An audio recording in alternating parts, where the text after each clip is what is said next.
বিনিয়োগ প্রত্যাশা, কূটনীতির ভারসাম্য আর আঞ্চলিক রাজনীতির জটিল সমীকরণের মধ্যে চীন সফরে প্রধানমন্ত্রী তারেক রহমান। বিএনপি সরকারের প্রথম বড় কূটনৈতিক পরীক্ষাও বলা হচ্ছে এই সফরকে। সরকারের প্রথম বাজেটেও দেখা গেছে চীনা বিনিয়োগ আকর্ষণের স্পষ্ট বার্তা। বিনিময়ে বেইজিং কি দিচ্ছে বাংলাদেশকে? নতুন বিনিয়োগ, বড় বাজার, নাকি আরও গভীর কৌশলগত অংশীদারিত্ব? সে উত্তর জানতে অপেক্ষা করতে হবে। তবে অন্যদের সঙ্গেও ভারসাম্যপূর্ণ সম্পর্ক বজায় রাখার পরামর্শ বিশ্লেষকদের। বাংলাদেশের উন্নয়ন গল্পে চীনের উপস্থিতি নতুন নয়। উন্নয়ন সহযোগী, ঋণদাতা, বিনিয়োগকারী সব মিলিয়ে অন্যতম গুরুত্বপূর্ণ অংশীদার। আর এই চীনেই নতুন সরকারের প্রথম বড় কূটনৈতিক পরীক্ষায় প্রধানমন্ত্রী তারেক রহমান। চীনের সঙ্গে বৈঠকে আলোচনা হবে দুই দেশের সম্পর্ক এগিয়ে নেওয়ার বিষয়ে। সই হবে বেশ কয়েকটি সমঝোতা স্মারক। সরকারের সাম্প্রতিক অর্থনৈতিক বার্তাও অনেকটা চীনমুখী। প্রস্তাবিত বাজেটে চীনা বিনিয়োগ ও শিল্পায়নের সঙ্গে সম্পর্কিত বিভিন্ন খাতে কর ছাড়, শিল্প সুবিধা এবং উৎপাদনমুখী বিনিয়োগের জন্য নানা ধরনের প্রণোদনার ইঙ্গিতও দেখা গেছে। সরকারের এই অবস্থানকে বৈদেশিক বিনিয়োগ আকর্ষণের একটি কৌশলগত বার্তা বলে মত বিশ্লেষকদের। সরকার এবারের বাজেটে এমন ধরনের কিছু রাজস্ব সহযোগিতার উদ্যোগ নিয়েছেন যেটা মূলত প্রকারান্তরে চীনা প্রযুক্তি বা চীনা পণ্যের একটা বড় সুযোগ করে দিবে।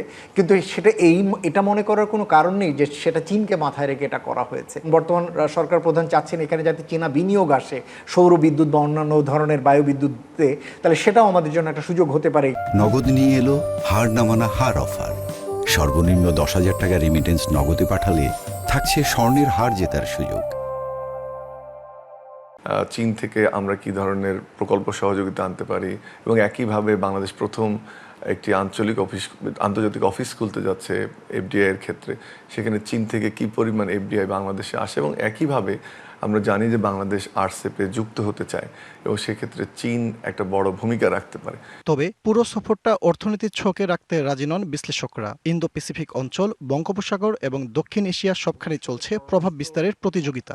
আর সেই প্রতিযোগিতার মাঝখানে দাঁড়িয়ে বাংলাদেশ। তাই চীনের সঙ্গে সম্পর্ক জোরদারের পাশাপাশি অন্য উন্নয়ন সহযোগীদের সঙ্গে ভারসাম্য বজায় রাখার পরামর্শ তাদের। চীন দীর্ঘদিন থেকেই বাংলাদেশের সাথে কৌশলগতভাবে এক ধরনের সমন্বিত উদ্যোগে যেতে চায় এবং সেটাকে বহুপক্ষীয় লেভেলে তারা এটাকে বা বহু উচ্চ মাত্রায় নিয়ে যেতে চায়।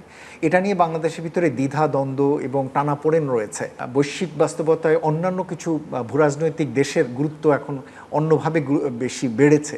এখন তাদেরকে পাশে রেখে চীনের সাথে সম্পর্ক উন্নয়নটি এক ধরনের জটিল একটি প্রক্রিয়া। চীন হলো অর্থনৈতিক কারণে সবচেয়ে বেশি গুরুত্বপূর্ণ, ভারত হলো আমাদের নিরাপত্তার জন্য সবচেয়ে গুরুত্বপূর্ণ। মার্কিন যুক্তরাষ্ট্র আমাদের আন্তর্জাতিক পরিমণ্ডলে আমরা যা কিছু করতে চাই সেখানে মার্কিন যুক্তরাষ্ট্র যদি আমাদেরকে বাধা দেয় তাইলে আমরা করতে পারি না। তো এই তিনটা কারণে তিনজন গুরুত্বপূর্ণ। উন্নয়ন হচ্ছে আমাদের বাংলাদেশের সবচেয়ে বড় প্রায়োরিটি। তো সেইখানে চীনের গুরুত্ব অন্য যে করার চেয়ে বেশি, কারণ আমাদের সবচেয়ে বড় বাণিজ্য অংশীদার হচ্ছে চীন। তারপরে অনেক বড় বিনিয়োগ আসে চীন থেকে। বিশ্লেষকরা বলছেন বেইজিংয়ে আলোচনার প্রভাব পড়তে পারে ঢাকার অর্থনীতি, রাজনীতি এবং কূটনৈতিক অবস্থানের ওপরও। ফজলে রাব্বি, সৌরভ, ডিবিসি নিউজ, ঢাকা।